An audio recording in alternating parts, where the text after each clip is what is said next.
일단 그 첫 번째 문장을 보면 지금 21번 지문이고 첫 번째 문장이 몇 줄에 걸쳐 있냐? 지금 5줄이 한 문장이잖아. 보면은 그치? 처음에 골드 플레이팅 대문자 G로 시작해서 마침표로 끝나는 게 5번째 줄에 탤런트잖아. 찾았어?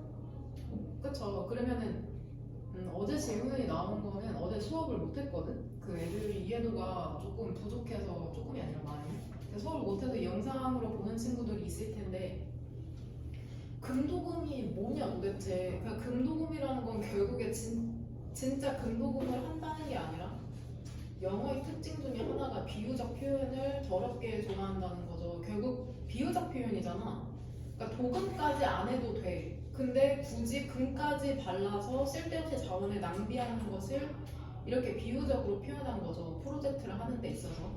첫 번째 줄에서 그래서 동사가 민즈잖아. 그러니까 그게 무슨 금도금이 어떤 것을 의미하는지 첫 번째 줄에서 정의를 내려주고 있어.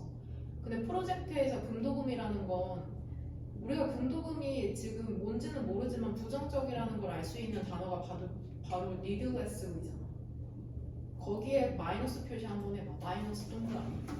그러니까 금도금은 여하튼 부정적이구나. 글쓴이 입장에서. 그쵸?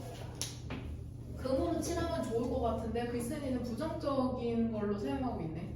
프로젝트에서 금도금이라는 것은 쓸데없이 enhancing, 향상시키는 거죠. 기대되는 결과를. 즉, 다시 한번 진술해주고 있죠. adding부터 세모가로로 열면 되죠. 특징을 더하는 거죠. 근데 이게 어떤 특징이냐면은 costly, 형용사죠. 비용이 들고 그 다음에 근데 요구되진 않아. 지금 사실상 세모가로 그 required에서 닫아야 되잖아. 왜냐면 and 뒤쪽으로 다시 대시 주어져. 되냐? 그리고 그것은 이렇게 되는 거죠. 되냐? 그것은 낮은 부가가치를 갖고 있답니다. 근데 무엇과 관련하여서 그러냐면 타겟과 관련하여서 타겟이라는 건 그 프로젝트의 목표를 얘기하는 거겠죠. 이게 무슨 말인지 모를까봐 in other words라는 연결어를 사용해서 다시 한번 설명해주죠. 즉 이게 무슨 말이냐면 in other words 왼쪽에 그 대시까지 있네. 부연 설명해준다고. giving부터 다시 세모가로죠. 더 많은 것을 주는 거죠. 어떤 실제적인 명분 없이. 그쵸? 뭐 하는 것 외에는, 보여주는 것 외에는, 증명하는 것 외에는, 그쵸? 우리 자신의 재능을. 그쵸?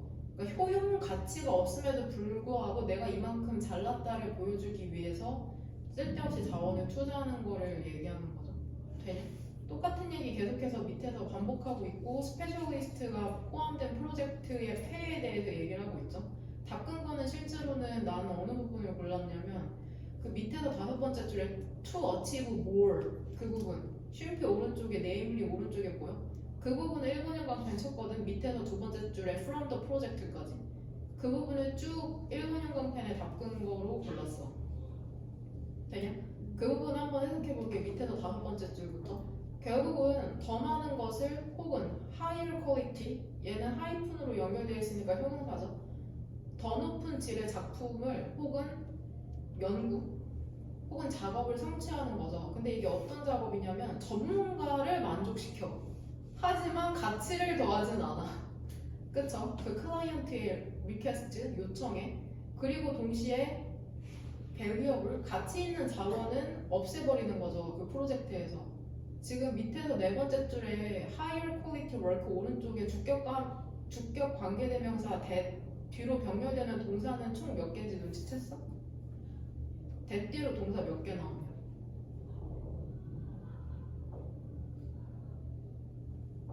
3개죠. 첫 번째가 gratify 쓰고 두 번째가 doesn't add, 세 번째가 그 remove나 밑에서 2번째 줄에. 그거 눈치챘지? 구조 파악 가끔 잘못해오는 친구들이 있더라고. 이게 그냥 아무 생각 없이 하면 구조 파악 잘못할 수 있거든. 그래서 그 부분을 닦은 거로 잡아서 지금 구조 파악 잘못해온 친구들은 그 표시해놓고 집에서 다시 한번 봐라. 선택지 2번. 선택지 2번의 주어가 raising이고 동사가 is다. 이것도 잘못하면은 구조 파악 잘못할 수 있거든. 선택지 2번에 그 동명사 주어 raising, 동사가 is. 그러니까 work quality를 높이는 것. 근데 뭐 하기 위해서? 우리를 증명해내기 위해서. 이게 바람직하지 않다는 거죠. 결국 글쓴이의 입장에서는 얘기하고 싶은 게. 그 다음 33번. 33번이랑 34번. 33번. 33번은 딱히 그 쪽집게처럼 다 큰 걸 일반형광펜으로 고르기는 힘들거든. 이런 문제는 시간선상의 흐름으로 봐야 돼. 33번 같은 경우에는 일단은 첫 번째 줄부터 보면 주어가 디스커버리에 스위치 맞춰야 되는 건 알죠. A over B면 B에 스위치 맞추고 발명이나 발견 있잖아. 근데 이게 어떤 발견이냐면 대부터 동그란 거로 열어서 타임에서 닫잖아. ahead of는 무엇 무엇을 앞선이란 뜻이다. 무엇 무엇을 앞선. ahead of 무엇 무엇을 앞선. invention 발명이나 발견 있잖아. 너무 앞서 있는 거 그것의 시대를 혹은 시기를 가치가 없답니다. 그쵸? 아까 나온 배우여굴이랑 반의어죠. 월스레스 배우여굴 어떤 누구도 따라갈 수가 없거든. 이상적으로 혁신이라는 것은 다음 단계를 연답니다. 근데 무엇으로부터의 다음 단계냐면은 what부터 no까지 네모가는 거 알지? from부터 동그란 거로다. 돼? 알려진 것으로부터 다음 단계만을 연다. 그러니까 우리가 혁신이라고 얘기하는 건 우리의 현재 자리에서 한 발자국이라고 얘기하고 있는 거죠. 그 영어 우리 초등학교 때부터 시제 배울 때 타임라인 기억나? 현재, 과거, 미래? 거기서 봤을 때 현재에서 미래로 한 발자국이 혁신이라는 거예요, 결국에. 되냐? 그리고 인바이트, 얘도 얼라우려 동사랑 문형이 똑같죠? 여기서 그냥 그대로 직역할게. 그 다음에 문화를 초청하죠. 뭐하도록? 나아가도록 원호 한 발자국 앞으로 계속해서 똑같은 말 반복하고 있고 근데 오버웨이 지나치게 미래지향적이거나 비관습적이거나 비저널리 비현실적인 그러한 발명이라는 것은 처음에는 실패한답니다. 이유가 그 괄호 안에 나오거든. 그것이 이시지칭하는 것은 그 인벤션 얘기하는 거죠. 필수적인 아직 발명되지 않은 재료가 부족할 수도 있고 그 중요한 시장이 없을 수도 있고 적절한 이해가 없을 수가 있답니다. 그러니까 엄청 위대한 걸 발견했는데 재료가 부족할 수 있다는 거죠. 혹은 그 발명을 해도 그걸 판매할 시장, 마켓이 없거나 혹은 이해가 부족할 수 있다는 거죠. 그 이노베이션에 대한. 옛 뒤쪽으로 병렬되는 건 succeed랑 fail이다. 되냐? 하지만 나중에는 성공하죠. 언제 성공하는지 when 부사절이 설명해 주죠. 에코오지 생태환경 별표 단어. 그 뒷받침하는 아이디어를 뒷받침하는이 더 적절하겠다. 서포팅을 동명사로 볼게. 아이디어를 뒷받침하는 것에 대한 생태환경이 따라잡았을 때 이제부터는 SS잖아. for example이라고 안 나와도 구체적인 사례가 나오죠. 이제부터는 조지 멘델은 1865년에 이론 있잖아. 제네틱 허레드티 그 유전에 대한 직역하면은 유전적 유전이죠. 유전 이론에 대한 이게 옳았는데 무시당했다는데 35년간이나 그의 날카로운 통찰력이라는 게 받아들여지지 않았답니다. 왜 그런지 알아? 일단 여기에서 대의가 지칭하는 게 뭘까? 그래서 인사이트죠. 그것들이라고 해석해야 돼. 그러니까 그들이 아니라 그것들이 즉 그의 통찰력에 설명하지 못했기 때문이죠. 문제를 생물학자가 갖고 있었던 그 시대에 노화를 중괄호로 묶으면 되죠. 빨간색 펜으로. 그래서 뒤에 음음문순으로 도치돼 있고 그러니까 너네 다음 주에 보는 10월 모의고사의 어법으로도 출제될 수 있죠. did operate의 이번형 강사처럼. 그래서 음음문순으로 도치되어 있는 거죠. did operate his explanation이 주어고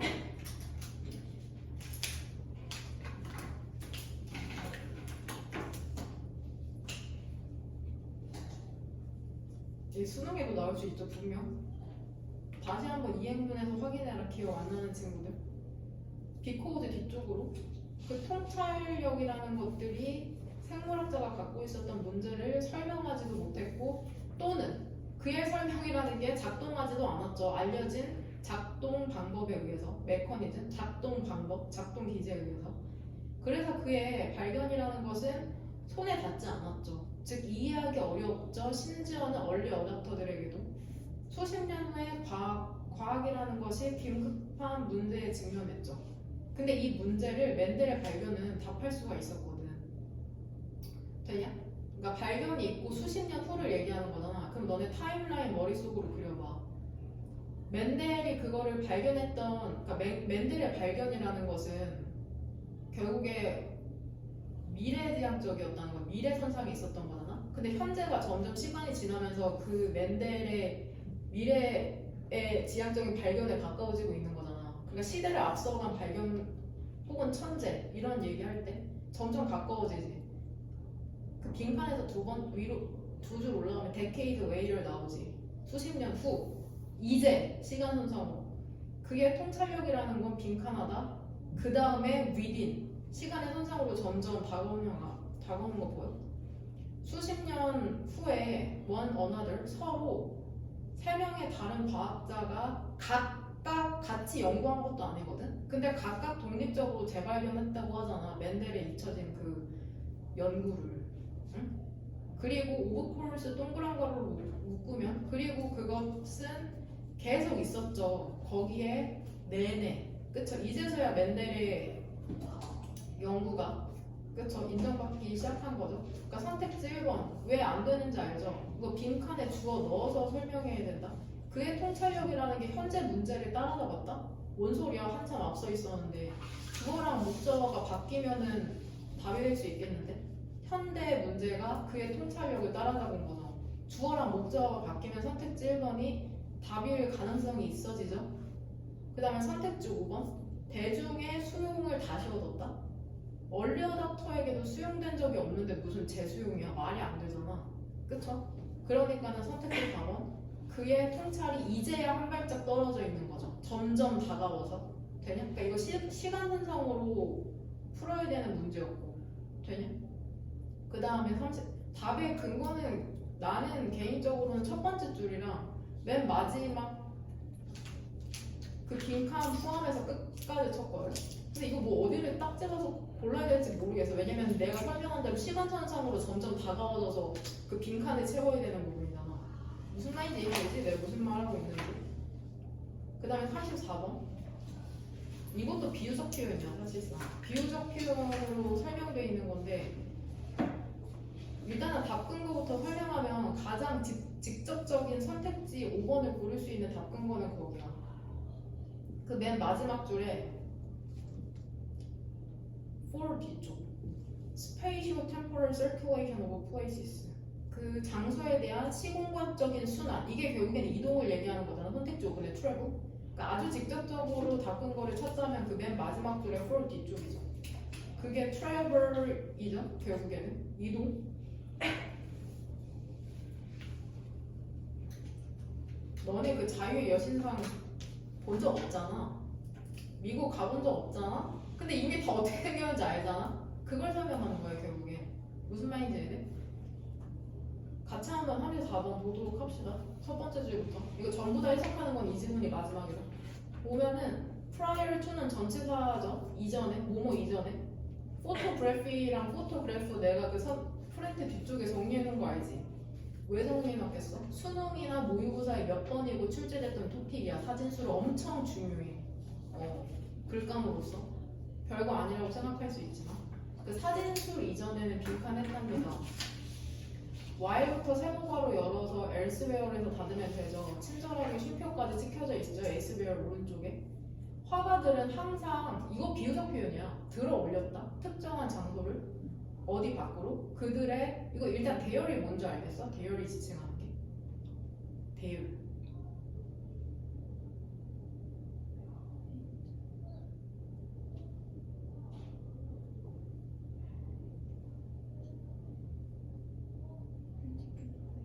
그쵸? places word. places. 그 대열이 지칭하는 거는 particular places야. 그러면 그거를 의미하면서 한번 내가 해석하는 거 잘 따라와봐. 일단 부사절 안에서 동사는 have lifted랑 transported죠. 두 개 병렬되는 거. 그러니까 화가들이 항상 특정 장소를 lift는 위로 들어 올렸다는 거죠. 어디 밖으로? 그 dwell 하면 그냥 그 자리에 있는 거를 얘기하거든. 그래서 가끔씩 이런 얘기할 때 있어. Don't dwell on the past. 과거에 좀 붙들려 있지 마라. Don't dwell on the past. dwell이 그런 느낌이야. 거주하고 주거하고 거기에 움직이지 않고 가만히 있는 느낌이거든. 그러니까 특정 장소가 가만히 있는 곳 바깥쪽으로 들어 올린 거죠. 그리고 그것들을 이동시킨 거잖아. 다른 곳으로. 그렇게 하면서 그 그림이라는 것 그렇게 하긴 하지만 while은 대조네 대조. 그렇게 하긴 하지만 그쵸? 그렇게 하는 반면 이해했어? 페인팅이라는 것은 시간 소모적인 건 항상 마이너스다. 부정적이야. 시간이 많이 든다는 건 마이너스. 시간 소모적이랍니다. 뭐 하기에 시간 소모적이냐면은 만들어내기에 지금 타임 컨슈밍이랑 병렬되는 거 세 개인 거 알지? 타임 컨슈밍 그 다음 뭐냐? difficult and one of a kind. 이거 지드래곤 노래 있는 거 알아? one of a kind? 잘 엄청 특별하다는 거잖아. 단 하나뿐이라고. 그쵸? 그러니까 페인팅, 그림의 특징에 대해서 설명해주죠. 시간 소모적이고 to produce, 만들기에 그리고 상대적으로 어렵다는 거죠. 이동시키기에 그리고 단 하나뿐이라는 거죠. 그러니까 이거 결국에 while 부사절에서 설명하는 게 그거야. 화가들이 그림을 그려서 그 장소에 대한 그림을 그리잖아. 그런 다음에 다른 쪽으로 보낼 수 있다는 거죠. 그 장소를 모르는 사람에게도. 이해돼? 그림 그리는 걸 이렇게 표현한 거야. 그림 그려서 그 그림을 다른 곳으로 보내면 그 장소에 대해서 다른 사람들이 볼 수 있잖아. 그것을 이렇게 표현한 거다. 근데 그림에 대한 한계는 주절에서 설명하는 거고. 돼? multiplication. 그 사진에 대한 증가라는 건 특히 발생했답니다. 그러니까 사진이 언제 증가했냐면은 도입과 함께죠. 하프톤 플레이트의 도입과 함께죠. 이거 뭐 사진을 찍어내는 그러한 금속 판이겠죠? 예측하건데 1880년대 대세 선행사는 플레이트를 볼게. 이거 팟서블 주어랑 팟서블 목적격 보어인데 목적어랑 도치되어 있는 거 알지? 그쵸? 목적어가 길어서. 근데 이러한 하프톤 플레이트가 가능하게 만들었죠. 기계적인 복제를 그림에 대한 뉴스페이퍼에서 전기관행물에서 책에서 그 다음에 광고에서 되냐? 그러니까 사진이 많아지게 된 계기는 하프톤 플레이트 때문이구나. 되냐? 사진술이라는 게 결합되었답니다. 소비자 자본주의야. 엔드 뒤쪽으로 다시 글러브가 주어져. 세 개는 수여동사의 수동태니까 목적어가 지금 뒤에 하나 남아있는 거다. figures, landscapes, events가 무슨 말인지 되죠? 그리고 세 개는 제공받았답니다. 무제한적인 양으로 인물과 풍경과 이벤트를. 근데 이러한 것들이 이전에는 사용되지 않았거든. 전혀. either A or B 보이죠? 혹은 사용되었거든. 오직 그림으로만 한 고객을 위해. 그러니까 그림의 특징과 사진의 특징이 대조하고 있잖아. 그림은 one of a kind고 사진은 대량 생산이 가능하다는 거. 그림과 사진의 대조해서 설명하고 있네. 되냐? 이해해? 이해해? with 뒤쪽으로 이것도 그거잖아. 비유적 설명이잖아. with 뒤쪽으로 목적어가 capitalism부터 world까지잖아. 뭐와 함께냐면은 자본주의의 정리와 함께. 그러니까 세계를 정리한 거죠. 자본주의가 세계를 뭘로 정리했어? 백화점으로 정리한 거죠. 백화점으로. 그렇게 정리를 하면서 proliferation, 증식과 순환이 representation, 표현물, 여기에서는 문맥상 사진이죠. 사진의 증식과 순환이라는 게 극적이고 사실상 피할 수 없는 세계적인 규모를 달성했다. 이거 뭔 개소리냐. 결국에는 자본주의는 상품을 판매하는 거니까 그 상품을 판매하기 위해서 사진 같은 거를 많이 뿌렸다? 뭐 이 정도로 해석하면 될 것 같아요. 100% 이해하기 힘들지만. 되냐? 그러니까 결국에는 그 자본주의 때문에 또 사진이 증식되게 된 거네. 상품을 보여줘야 되니까, 판매해야 되니까. 근데 이런 것까지 캐치하지 않아도 문제는 풀 수 있다. Gradually, 점점 사진이라는 것은 값싸고 대량 생산적인 물건이 되었답니다. 근데 이게 바로 세계를 보여질 수 있고 아름답고 탐낼 만하게 만들었죠. 여기에서 이것도 닦은 거가 될 수 있지 않음? 즉 사진이 값싸고 대량 생산이 되는 물건이 됐는데 그게 바로 세계를 보이도록 만들었다는 거잖아. 무슨 말인지 이해돼? 그러니까 사진을 보고 우리가 세상을 볼 수 있게 됐다고 얘기하는 거야. 니네가 그 자유의 여신상을 실제로 보지 않아도 볼 수 있는 것처럼 이게 다시 바꿔 말하면 세계 장소를 이동시킨다는 얘기잖아. 장소에 우리가 장소로 이동하지 않아도 사진이 장소를 이동시키잖아. 무슨 말인지 이해하죠? 밑에서 세 번째 줄 가볍고 작지 사진의 특징을 얘기하는 거야. 가볍지 작지 하지만 대량 생산된 사진이라는 것은 역동적인 비클 수단 혹은 탈 것이 된 거죠. 시공간적인 그 순환을 위해서 장소에 대한 되냐? 그러니까 우리가 가지 않아도 사진을 통해서 장소가 이동한다고 얘기해주고 있는 거잖아. 되죠? 그 빈칸 왼쪽 사진 이전에 장소라는 것은 잘 이동하지 않았지만 그 내가 아까 얘기한 답근거로 인해서 사진 이후에는 장소가 잘 이동하게 됐다죠. 결국에 내가 답근거로 고른 거. 뭔 말인지 이해되냐? 그 다음에 38번 선택지 5번 오른쪽 디스 마이크로 레벨 액세스 보여? 이러한 미세한 수준의 접근권이라는 게 이게 가장 큰 답근거잖아. 이게 지칭하는 것은 본문상의 두 절이다. 아니 그 주어진 문장에 찾았어? 밑에서 두 번째 줄 editing operation could be performed with millisecond precision 이걸 지칭하는 거야. 선택지 5번의 this microwave access가 되냐? 이해하지? 그래서 선택지를 5번으로 고르면 되고 선택지 5번의 왼쪽에 time consuming이라는 단어 뭐야? 어? 이 시간 소모적이라는 거 되게 중요한 표현이네. 자꾸 반복해서 나오네. 이해했지? 무슨 말인지. 39번. 39번을 지문을 두 덩어리로 나눈다고 하면 어디에서 나눠? 지문을 두 덩어리로 나눈다 하면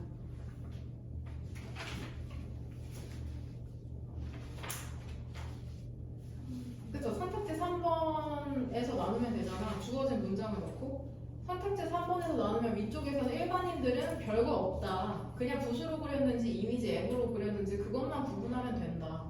이 얘기를 하는 거죠. 선택지 3번 주어진 문장으로 넣고 되냐? 그 다음에 그 주어진 문장부터는 뭘 얘기하는 거야? 주어진 문장의 첫 번째 줄 전문가의 경우 비평가 같은 근데 전문가의 입장에서 이제 얘기를 하는 거죠. 되냐? 가장 큰 답의 근거는 선택지 3번에 역시나 디스잖아. 또 이것은 왜냐하면 모든 종류의 예술적인 그런 재료나 도구라는 게 오기 때문이다. 그것 자신의 어려움과 어플로던시스 별표 단어 행위 유발성과 함께 예술적 창작물에 이치가 지칭하는 게 뭘까? 그것 자신의 어려움.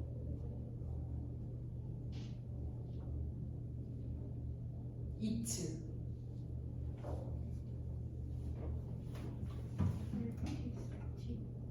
그쵸? Artistic material or tool이죠.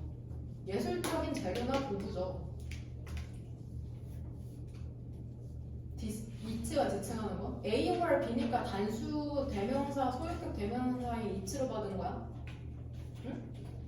Material and tool이었으면은 대형으로 받았을 수도 있긴 하겠다. 여튼 얘들아, 이걸 이해하려면 지금 디스가 함축하는 게 뭔지 알아야 되는데 주어진 문장이잖아. 주어진 문장을 그냥 간단하게 요약하면 전문가들은 재료나 기술에 대해서 유용함을 알아야 된다는 게 포인트잖아. 왜 그러냐? 왜 전문가들은 왜 그 재료와 기술에 대해서 조금 더 친숙해야 되냐? 잘 알아야 된다는 거잖아. 친숙하다는 건 잘 안다는 거야. 나 영어는 친숙한데? 영어 잘한다는 거죠. 이해돼? 왜 그래? 선택지 3번 오른쪽 비꼬죠. 모든 종류의 예술적인 재료와 도구가 그 재료와 도구 자신의 어려움과 행위 유발성으로 오기 때문이다. 예술적 창작물에. 그러니까 예술적 창작물이 만약에 물감으로 그렸어? 그럼 물감이 갖고 있는 특유의 어려움이 있고 화가가 그리면서 그 행위를 하는 그런 작동 원리가 있다는 거지. 그런 것까지 해야 한다는 거야. 전문가 같은 경우에. 그러니까는 그 재료와 도구를 잘 이해해야 된다는 거고. 그러니까 우리 같은 일반인들은 예술작품 보면 그냥 잘 그렸네? 뭐 결과만 보지만 비평가들은 그 과정까지 이해해야 되니까 그 재료의 특성들을 잘 이해해야 된다는 거죠. 무슨 말인지 이해돼? 그리고 선택지 5번 같은 경우에 대의가 지칭하는 게 뭐냐? 오른쪽에 선택지 5번의 오른쪽에 대의. 그쵸? 바로 앞문장에 있는 선택지 4번 오른쪽에 크리틱스잖아. 그러니까 5번은 또 고르면 안 되죠. 답을 오답으로 5번을 고르면 안 되는 거예요. 항상 내가 강조했던 부분, 대명사가 주어인데 뭔지 모르면 앞문장 그대로 끌고 오지. 그러면은 여기 선택지 5번에 주어진 문장이 들어가면은 흐름이 또 끊기니까 5번이 주어지는 이유. 무슨 말인지 되냐? 보통 이거 주어진 문장 넣는 건 4번 아니면 5번 고르니까. 근데 이거 오답률이 7이다? 틀린 친구 거의 없겠는데? This is because 내가 나온다 했지. 이 행문에 들어가 있지. This is because, this is why. 그 this가 뭐를 함축하는지 이제 좀 고민하면 좋을 것 같아. this. 되냐? 된 거야? 그 뭐 이런 해석적인 부분은 이제 이거는 됐고, 그 클리닉 그거 쓸 때 있잖아. 클리닉 종이 쓸 때 예상치 못한 효과. 그 내가 가끔씩 다른 친구들이 준 클리닉 종이 줄 때 있거든. 너네한테 읽어보라고. 가끔씩 줄 때가 있는데 어제 그 4명이 왔거든. 어제 4명이 왔어 수업 때. 근데 그 연주만 수업을 할 수 있는 이해도였고 나머지는 수업을 할 수 없는 이해도였거든. 그래서 연주만 1대1로 그거 궁금해하는 부분 수업해준 다음에 보냈거든 먼저. 그 다음에 연주의 클리닉 종이를 이제 3명한테 이제 돌려보게 한 거지. 왜냐면 내가 작성한 게 없으니까는 가장 모범적인 답변이 될 수 있는 그 클리닉 종이 줬는데 그 애들이 약간 충격을 받은 거야. 자기랑 같은 질문을 읽은 게 아닌 것 같다. 왜냐면 나는 애들의 그 너네 글쓰기 방식을 알아. 글쓰기 방식을 알고 그 패턴이 거의 비슷하거든. 근데 내가 항상 너네한테 피드백 주는 게 있을 거야. 뭐 글씨를 똑바로 써라. 너가 알고 있는 거라서 구체적으로 풀어 써라. 그대로 쓰지 말고 너의 언어로 변환시켜라. 이게 전부 다 결국에는 어떤 일정 수준으로 도달하기 위한 피드백이지 뭐 시비 걸려는 게 아니거든. 그런데 사실 그 새로 들어온 남학생 2명은 너랑 공부한 지 사실 한 달밖에 안 됐잖아. 근데 우리는 사실 너네는 모르겠지만 강사로서 이게 아무리 내신이랑 그 수능 등급이 높다고 해도 이거 클리닉 종이 쓰라고 하면 못 쓰는 애들이 태반일 거야. 우리가 쓸 수 있는 이유는 뭐겠어? 몇 년 동안 3절 정리하고 나랑 그 수업을 하면서 그 연결어나 대명사의 중요성이나 쓰임을 알아야지 이거를 사실 쓸 수 있는 거거든. 그러니까 실제로 답을 찍어내는 거랑 설명하는 능력도 좀 어느 정도의 급간이 있거든. 그 급간을 줄여나가는 게 바로 클리닉 양식을 작성하는 거라고 생각하면 되는데 그 내가 그 클리닉 종이에 써놨잖아. 자신만의 언어로 바꾸시오라고. 근데 어제 한 학생의 반응은 그거였어. 아 이게 바로 자신만의 언어로 바꾸는 거구나. 그게 무슨 말인지 모르는 친구가 있거든. 근데 자신만의 언어로 바꾸지 못하는 친구도 있어. 그 두려움이 있는 거야. 내가 본문이랑 다른 표현을 썼을 때 내 표현이 틀리면 어떡하지라는 두려움이 있는 경우가 있거든. 근데 그건 이미 내가 피드백 해주는 경우니까 괜찮고 그것도 연습이 필요해. 왜냐면 너네는 항상 그 정해진 답을 찾는 훈련이 돼 있었잖아. 초중 고등학교 때 계속해서 정해진 답이 있잖아. 근데 이 클리닉 양식 같은 경우에는 그리고 수능 수준의 지문은 딱 정해진 답이 없는 경우도 비일비재한 것 같아. 내가 가끔 나도 어려운 질문이 있어서 EBS 강의를 볼 때가 있거든. 그럼 그 강사도 잘 모를 때가 있어 사실. 그냥 답이 이거니까 끼워 맞추는 식으로 설명을 할 수 있을지언정 마음에 확실히 와닿지 않는 경우도 있단 말이야. 근데 그런 식으로 그러니까 나도 너네의 답의 접근법과 나의 접근법을 해서 가끔 내가 이럴 때 있잖아. 세 가지의 방식이 있다. 접근하는 게 이 방법이 있고 이 방법이 있고 이 방법이 있다. 이런 식으로 접근할 수밖에 없는 지문도 분명히 있거든.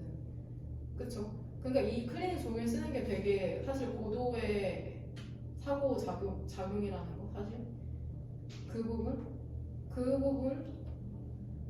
그쵸? 그런 부분 그쵸? 그러니까 결국 쉽지 않아. 그러니까 좀 더 글을 쓸 때 사실 그 내용뿐만이 아니라 그 구조적으로도 타인이 읽기에 되게 간결하게 쓰는 게 중요해. 예를 들어 ABC 순서배열 같은 경우에도 그냥 구구절절 막 쓰는 게 아니라 그 간격 있잖아. 내가 너네한테 주는 질문 프린트도 이게 한 장짜리지만 이거 글 자간, 간격 엄청 신경 쓰는 거거든. 보기 편하게 빽빽하게 있으면 되게 보기 싫거든. 그래서 항상 한 장으로 보기 좋게 그 되게 그렇게 전달하는 능력이 되게 필요해. 대학 가서도 그게 되게 필요하고 자신이 머릿속에 있는 걸 어떻게 가장 효율적이고 효과적으로 전달할 수 있을지가 결국에는 너네가 고민해야 될 부분이야 이제부터. 이건 지금 형식으로 얘기하는 거, 형식상으로. 가끔 형식이 내용을 압도할 때가 있어. 내용이 아무리 설득력 있고 대단해도 형식이 좋지 않으면 그걸 아예 보지도 않아. 그거는 근데 우리도 똑같아. 그 사람이랑 대화하기도 전에 겉모습으로 판단하는 것처럼 이 보고서도 비슷해. 어떻게 구성되어 있는지가 평가의 척도이기도 하거든. 그러니까 내용이 별로여도 PPT 잘 만들고 말로 잘 하면은 그것도 되게 좋은 PPT가 될 수 있거든. 그러니까 첫 번째 구성과 형식, 보여지는 부분을 중시해야 되는 거. 그 다음에 두 번째는 내용에 설득력이 있어야 되는 거. 너네가 당연히 아는 것을 간결하게 짚고 넘어가고 전달할 수 있는 능력이 되게 중요하다. 그래서 인하대학교 그 필수 교양 과목이 글쓰기 수업이 되게 많아. 내가 이거 얘기했지. 글쓰기 수업이 되게 많거든. 근데 인간적 고찰에 대한 그 글 500자 쓰는 거. 내가 얘기했지 저번에. 얘기 안 했나? 500자? 얘기 안 했나? 1학년 애들한테 했구나. 그 글감 중에 하나가 뭐였는지 알아? 자기가 살면서 만나본 사람 중에 가장 덜렁대는 사람. 이거 엄청 신박하지 않아? 그건 진짜 정답일 수가 없잖아. 자기가 살면서 만나본 사람 중에 가장 덜렁대는 사람의 글감이었다는 거야. 내가 이거 처음 말해? 근데 내가 진짜 감동받은 거. 인하대가 명문학교다라고 생각했던 게 그 수업 시간에 애들이 글을 쓴대. 타이핑이든 그 연필든. 그러면 그거를 교수한테 갖고 나가. 개인적으로 500자 정도? 그 교수가 그거 띄어쓰기랑 그런 것까지 다 점검해준다는 거야. 엄청 감동적이지 않아? 그런 교수가 어디 있어. 나 너무 감동받아서 그거. 나도 그런 수업 들었으면 좋았을 텐데. 근데 거기에서 교수가 그 과제를 첫 번째로 내고 그 다음부터는 첫 번째 문장을 아예 줬다고 들었거든. 왜 그러냐면 애들이 전부 다 30명이면 30명 첫 번째 시작하는 문장이 똑같았던 거야. 내가 살면서 만났던 사람 중에 가장 덜렁대는 사람은으로 전부 다 똑같이 시작하는 거야 문장을, 글을. 왜냐면 글을 써본 적이 없으니까. 근데 나 같으면 어떻게 시작했을 것 같냐면 일단 덜렁댐을 정했을 것 같거든. 덜렁대는 게 무엇인가를 일단 정했을 것 같아. 덜렁대는 게 뭘까? 조심성이 없어서 챙겨주고 싶은 사람일 것 같다. 옆에서 내가 정의하기로는 조심성이 없어서 내가 옆에서 챙겨주고 싶은 사람. 이런 사람으로 정의할 것 같거든. 근데 그 덜렁대도 알지. 꼴보기 싫은 사람 있고 옆에서 챙겨주고 싶은 사람이 있어. 진짜 왜 저래 싶은 사람이 있고 그냥 그것조차도 그리워서 옆에 있고 싶은 사람이 있거든. 근데 난 옆에 있고 싶은 사람에 대해서 썼을 것 같아. 내가 만나봤던 사람 중에. 뭐 그런 식으로 글을 접근하는 거지. 그만큼 글을 쓰는 연습이 되게 중요하다는 거야. 너네 머릿속에 내가 보기엔 들을 만큼 들어있어. 그걸 이제 어떻게 뽑아내느냐의 문제라고 생각하거든. 이 클리닉 양식 쓰는 게 그것 중에 하나고. 그러니까 항상 자신만의 언어로 그 정제된 표현을 하는 것을 봐봐. 내가 준 일기장에는 정제된 표현을 쓸 필요가 없어. 거기 그냥 막 욕 써도 되고 어쩌라고 막 오늘 엄청 피곤하. 난 뭐 잔다. 막 이런 식으로 써도 돼. 막 헛소리 써도 되는 게 일기장인데 사적인 글쓰기 엄청 필요해. 근데 공적인 글쓰기는 다른 사람한테 전달해야 되는 거기 때문에 좀 더 친절할 필요가 있어. 좀 더 친절할 필요성이. 특히나 그 공적인 글쓰기에도 다른 사람이 흥미를 가질 것에 대해서 읽는 글이 있고 내가 평가받아야 되는 글이 있단 말이야. 보고서, PPT, 클리닉 양식. 그건 더 친절해야 돼. 교수들은 너네를 이해하지 못해. 우리의 수준이 아니야. 공부도 엄청 많이 했고 일반적으로 타고날 때부터 학습적 역량이 높기 때문에 범인을 잘 이해하지 못해 교수들은. 물론 모든 교수가 그런 건 아니거든. 나 같은 경우에 너네 그걸 보면서 답을 찾아내려고 애쓰거든. 얘가 이해하는지 안 했는지. 근데 교수 딱 보고 다 읽지도 않아. 좀 피곤하고 그러면 그냥 뭐 삐하고 이렇게 넘어가는? 그러지 않은 교수도 많아요 물론. 근데 보통의 교수들이 그렇다는 거야. 이해를 못해. 왜 이해를 못하는지 이해를 못해. 그게 교수들의 한계고, 또 교수들은 되게 세계가 많은 거예요. 되게 무슨 재밌는 얘기? 근데 이건 조금 안 될 것 같은데 녹화하면. 여하튼 내 양상을 그 교수가 보지 않았을 테니까. 그 이원론과 일원론, 그러니까 신체와 영혼이, 정신이 하나냐 혹은 분리되어 있느냐로 그 인하대 교양 수업에서 그 주제가 나왔대. 근데 대부분이 이원론을 찬성했던 것 같아. 그 교수도 이원론을 지지했고 영혼과 신체는 분리돼 있다. 뭐 그래서 이런 거지. 그거에 대한 근거를 얘기하는 건데 뭐 신체가 죽으면 영혼은 천국으로 간다. 뭐 이런 식으로 하면서 분리돼 있는 거라고 얘기를 했나 봐요. 근데 내 남동생이 이원론을 주장을 했나 봐. 이원론을 신체와 영혼은 결합이 돼 있다 식으로. 그러면서 내 남동생도 정신분석을 받고 있으니까 정신분석적으로 이게 왜 그런지를 이제 얘기를 한 거지. 근데 교수가 그게 불편했던 거야. 교수가 그게 불편했던 거야. 갑자기 표정이 안 좋아졌대. 교수의 그 낌새가 있잖아. 교수의 표정이 안 좋아지더니 근데 남동생이 미친놈이 진짜 한 발짝 더 나가갔어. 남동생이 되게 그랬으면 안 돼서 내가 진짜 골 때렸어. 강의가 끝나면 교수한테 찾아간 거야. 잠깐만 여기서부터 이거 묶어야 돼.